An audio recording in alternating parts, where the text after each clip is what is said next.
Hello and welcome back to another episode of Critical Reactions with your host Bryan. We're going to continue on and wrap up this week's theme of critical reactions, of emotional resonance, which are songs that not just have an emotional component, but where that emotion is the key component of the experience, where it's just really difficult not to feel and embrace the emotion that it is putting out there. And so Sufjan Stevens seems like a great way to wrap this week up. Honestly, they would have fit anywhere in the week as well. Sufjan's art is consistently emotionally evocative, for me at least, and I think is one of the most consistent artists on here for bringing me to tears.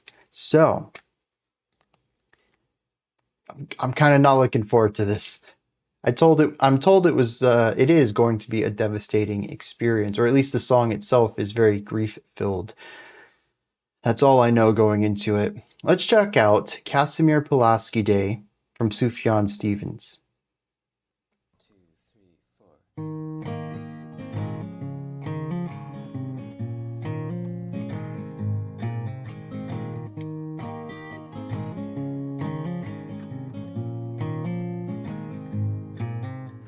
Goldenrod and the 4-H stone, the things I brought you when I found out you had cancer of the bone.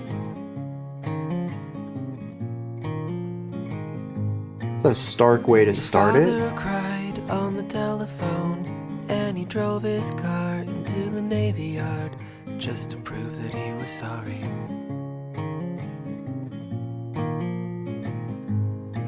In the morning, through the window shade, when the light pressed up against your shoulder blade, I could see what you were reading.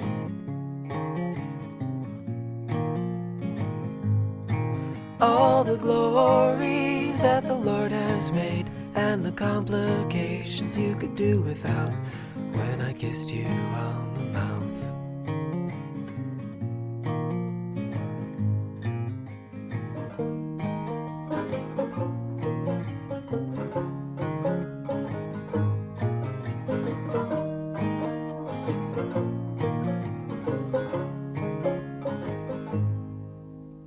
Tuesday night at the Bible study, we lift our hands and pray over your body, but nothing ever happens.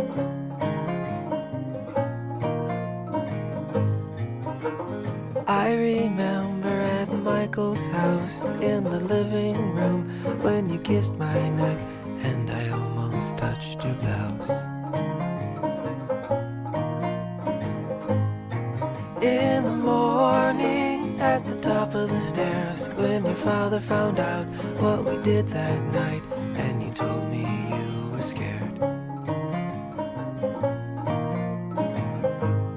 All the glory when you ran outside with your shirt tucked in and your shoes untied, and you told me not to follow you.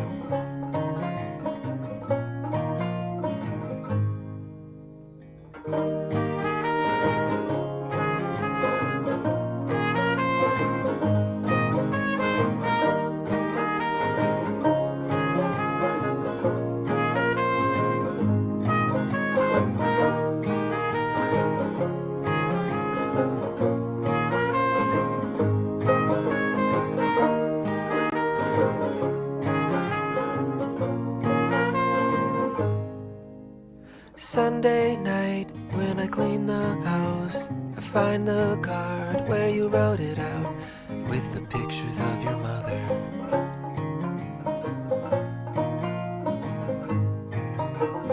On the floor at the Great Divide, with my shirt tucked in and my shoes untied, I am crying in the bathroom. In the morning, when you finally go, and the nurse runs in with her head hung low, and the cardinal hits the window. In the morning, in the winter shade, on the 1st of March, on the holiday, I thought I saw you breathing.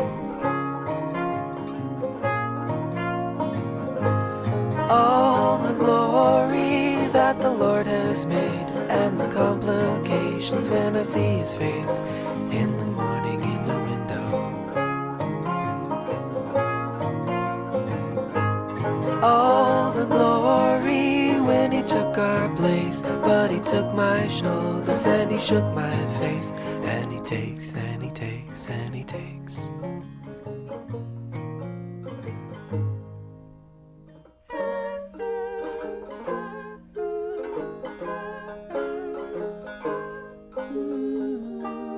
I like this moment. I often hear this left instrument with this center left instrument together.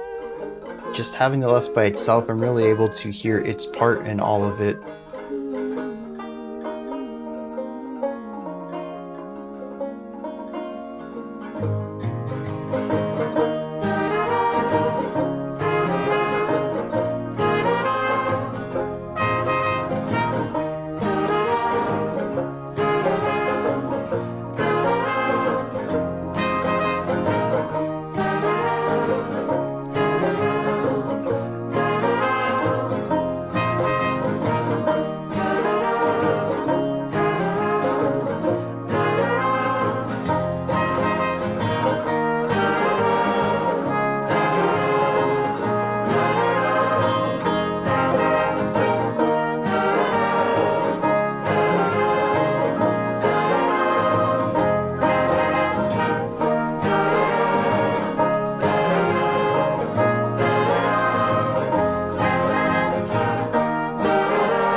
Well, that's an interesting ending.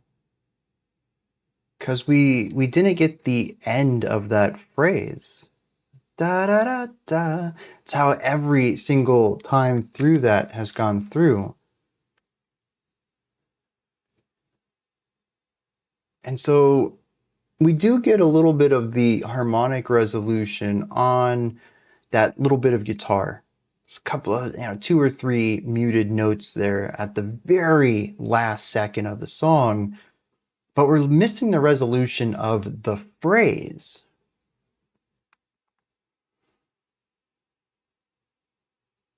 I don't know how to. I'm gonna have to think through this one a little bit and see if I can't find anything to tie into what that ending might represent as we go through this process. Otherwise, the song's fairly straightforward.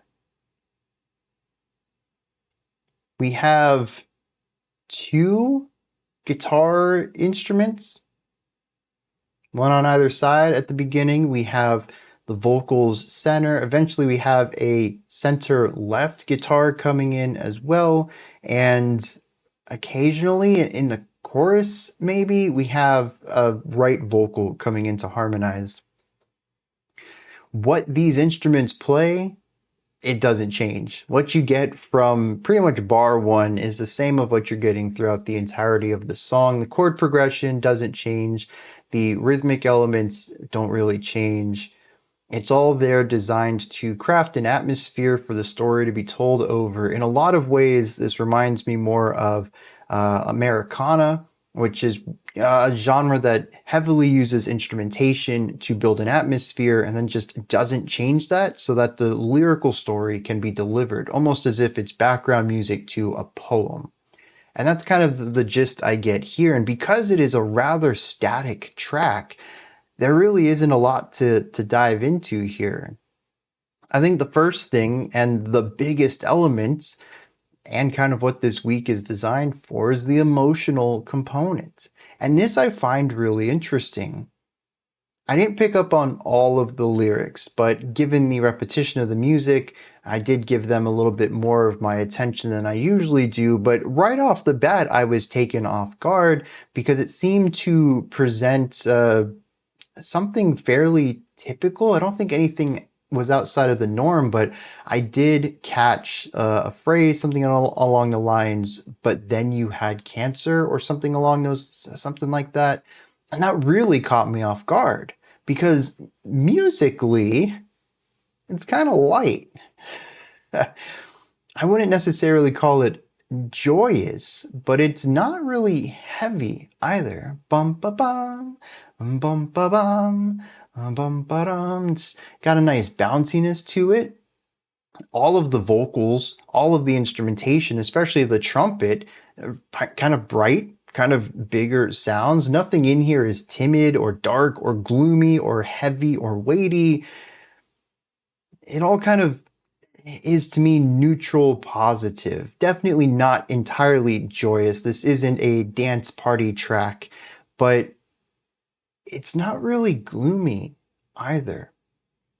When you listen to the individual guitar parts, and actually now that I think about it, off on the left, that's probably a ukulele over there, which brings a very vibrant, bright timbre to the song. Harmonically, musically, the rhythmic elements that's going on, the nice palm muting between longer chords that are allowed to ring out, it feels kind of bouncy, feels kind of bright. There is a somber element to it, and I think it's a key note within all of these chords. And I think this is interesting. This is the second time I brought it up this week. But when it comes to chords, the intervals between all the notes in your chord stack is going to influence the flavor of the chord. And really, all you need is to change out one note. You take one out, put a different one in, and you can really change the emotional value of a chord just by swapping out one note, because you're going to change the interval, not just with that note to the one above it, but the ones below it, and all of them. Every note in the stack is changing its interval. And this is where a lot of the complexity comes in, where one small change can drastically alter the sound of it. And I think there is just one note in all of these chords that brings a little bit of a somber flair to it, something that gives it a little bit of weight and gravitas, despite the overall more positive element, where if you removed that one note, the remaining notes in the chord would be a bit more positive, a bit more joyous. And this painful, joyful is really what I get out of this song, given the feeling of these instruments and what they're playing. But there is the other part of this. It's the vocals, and there's something about the vocal delivery where most of these stanzas are like 3 lines long, where we have line 1, line 2, line 3, and then a line of silence. And that's kind of the space between stanzas. And so each of these stanzas is rather short. It's easy to kind of pick them out and listen to them and then get back to the music. But here's the thing that stood out to me, and I noticed it immediately because of that line about having cancer, is that he sings in tune harmonically with the music on the first 2 lines. But then on the 3rd line, he says the line and he just kind of dips out at the end. Almost like the pitch doesn't matter. And it's more about just conveying this information, but it's so defeating to say it. And I don't know if that is going to be a consistent theme on these 3rd lines on all of these verse stanzas, but that's what it feels like. Pitch doesn't matter. He's not aiming for perfect pitch anymore, to be in tune with everything. It's just about getting the information out, and it's almost like the wind gets knocked out of him and just drifts off. And just get breathiness usually by the end of it. And the lack of tonality plus this vocal delivery, it's no longer supported well, with air support, and it feels defeated. It's this acting side of things rather than a purely musical side. It's a theatric side. It sells a very negative component to this song that extracts that one little like weighty element of each of the chords and runs with it, and it elevates it because of that. And I think if these vocals weren't here, I don't think the song would feel as heavy.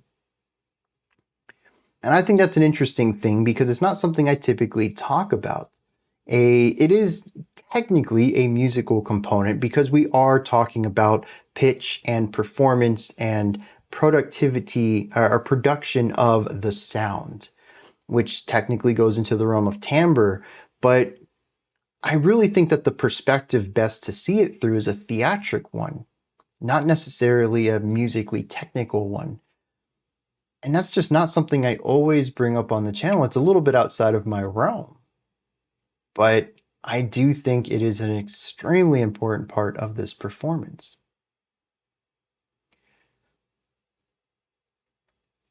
But then that does bring me to the chorus. I don't. There's more instrumentation here. We bring in a fourth guitar at times. We bring in the harmonized vocal on the side, and I'm not going to say that this sounds feel good, but it does sound more positive than the verses. The harmony is very pleasant. It doesn't bring in darker harmonies, it brings in brighter harmonies. The tone itself is brighter and higher pitched. The trumpet, when that comes in, when the vocals dip out and the trumpet plays, this is just very calming. It's bright. It's got a lot of air support to it. It's very punchy. It's got a nice syncopation to it. Kind of uplifting. So much of this song doesn't feel like grief, but it's impossible to ignore this weight somewhere in it. I'm kind of afraid to hit the lyrics. One, because of the few lines I did pick up on, and two, because I was told this was a grief-stricken track. But I find it really interesting that my emotional radar here kind of puts me neutral positive more than anything else. I can feel a negativity to it, but no point in this song did I feel like it was going to bring me to tears. Did I feel sad at all? And Sufjan can certainly make me feel sad when he wants to. He's been phenomenal at that. So it makes me think that the schism here is intentional, that this song is supposed to introduce a positive element to it for some reason. And musically, I'm not getting any information in that direction. And given that we've talked about pretty much everything in it, let's hit some lyrics. Maybe that's going to give me some insight to this strange, intriguing duality in the musical emotion. All right, lyrically, this is quite a bit heavier than the music implied, although I already felt that difference at the beginning when I picked up on the line. It seems to tell the story of a friend who got bone cancer, and the narrator and their friends experience through this.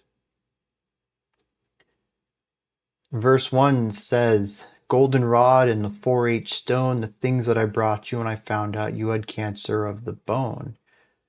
Your father cried on the telephone and he drove his car into the Navy Yard just to prove that he was sorry."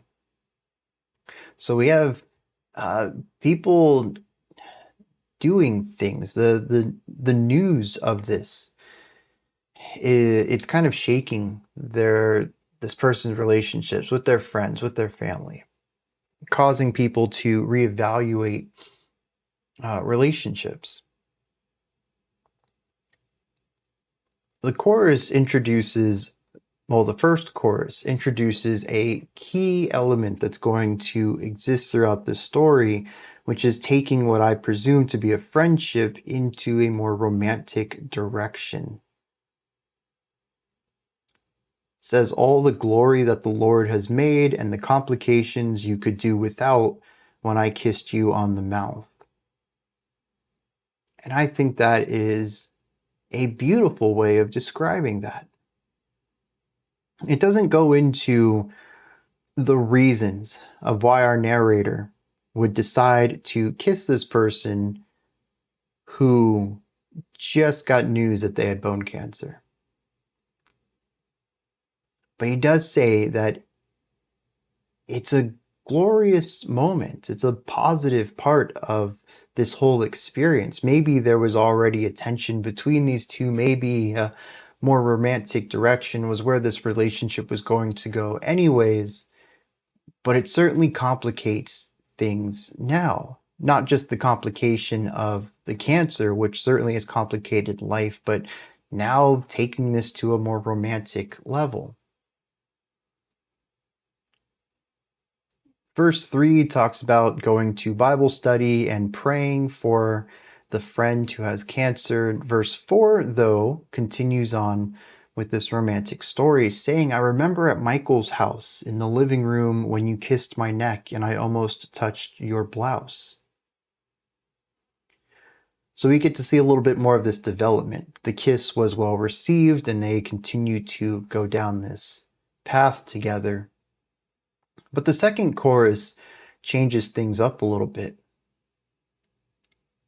says, with your shirt tucked in and your shoes untied. Well, let me go back one line. All the glory when you ran outside with your shirt tucked in and your shoes untied, and you told me not to follow you. Now, we don't really have a sense of time. We don't know what kind of length we have seen from the original diagnosis to where we are in the story, but I think this is a really interesting moment where the other person says, we can't continue this anymore. The don't follow me sounds like the end of this relationship. And sure enough, the next chorus is, look at that. Verse 5, Sunday night when I clean the house, I find the card where you wrote it out with the pictures of your mother. On the floor at the Great Divide with my shirt tucked in and my shoes untied, I'm crying in the bathroom. So presumably, especially as we will see in the upcoming chorus, that they died the following morning. So this was a letter that was written, presumably with the friend knowing that their time was up. It was coming to a close, and that cancer was going to end up defeating them. And they write a note to our narrator, and they end up crying on the bathroom floor. I really like this imagery shown here, calling back the ideas of the tucked-in shirt and the untied shoes. It represents a rushed feeling here, trying to get everything done and missing a key element of getting yourself dressed, of getting yourself prepared, but also the feeling of wanting to present yourself in one way, but not feeling that way throughout. With the shoes being untied, maybe representing how they're feeling inside, and the shirt being tucked in, how they're trying to show that they represent, what they're trying to show that they feel. And I think it's interesting not just that we saw it from the friend, but also from the narrator, reflecting that. The final chorus says, in the morning, when you finally go, the nurse runs in with her head hung low, and the cardinal hits the window in the morning of the winter shade.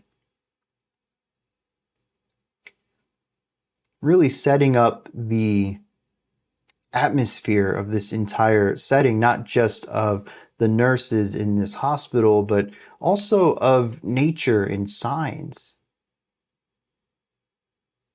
I don't know about most people, but to me, from what I've heard, and I think I got this from my mother years ago, but I'm pretty sure it was her who told me that cardinals represent loved ones who had passed on revisiting their loved ones. It's a way of reminding them that they still think of them, kind of idea. And I think this is interesting. Maybe there's other uses of cardinals in iconography, but the idea of this person already coming back, in a sense, to visit as a cardinal but hitting a window.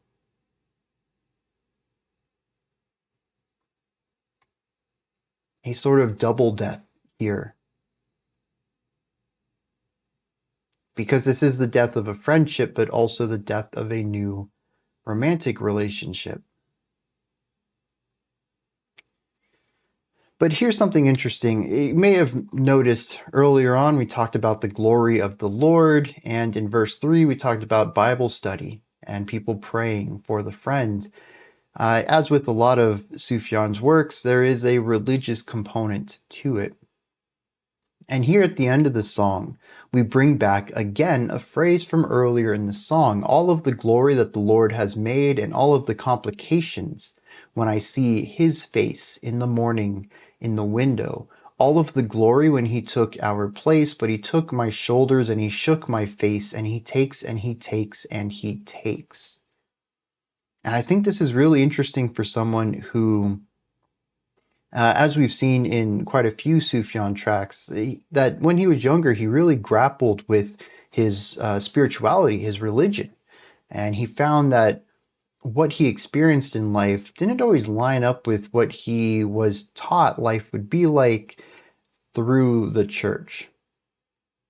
And here he's just continuing to grapple with that. He has lost so much. If God is as good and great as he is, if he has given so much glory to this world, if he has created all of it, including his friend, why would he take them so soon? Why would he have caused any of the issues that Sufjan has had to go through at this point in his life? Assuming this is autobiographical. I've kind of shifted from the narrator and friend to a more autobiographical read of it. I don't know if that is something I should be doing, but quite frequently Sufjan's works, as you all have told me, are fairly autobiographical. But it's somebody who's wrestling with their religion. Why would a God who has created so many awesome things take away my friend? Why would they give them bone cancer and make their final days miserable? Why would a God like that keep taking things from me? And that just puts another layer of grief on this. It's not just a loss, presumably, of the innocence. We don't have an age for when this happened, but I kind of assume it's a bit on the younger side for some reason. I don't know. But, for somebody to go through such pain, and the loss of not just a friend, but maybe, a romantic relationship too, just kind of adds the connection and increases the depth of the connection between these people. And then to also go through this faith crisis and just really begin to lose innocence in a lot of things.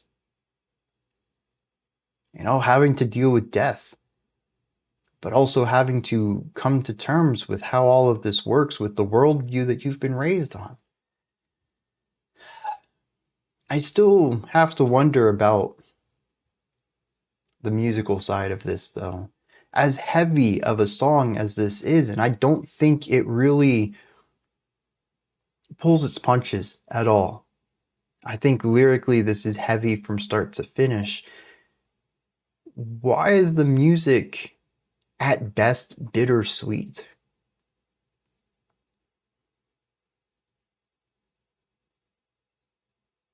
I don't know.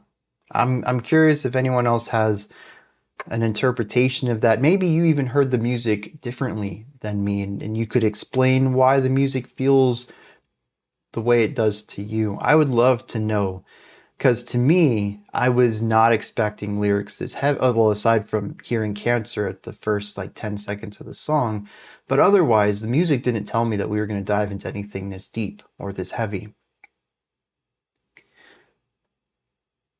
But these are just my thoughts on Sufjan's Casimir Pulaski Day. Let me know what you thought of this. If there's anything that stood out to you, anything that you'd like to add on to what I said or correct me on, if you have your own thoughts, opinions, or perspective on this, please put all of that down into the comments section. Above that, in the description box, is a link for Linktree.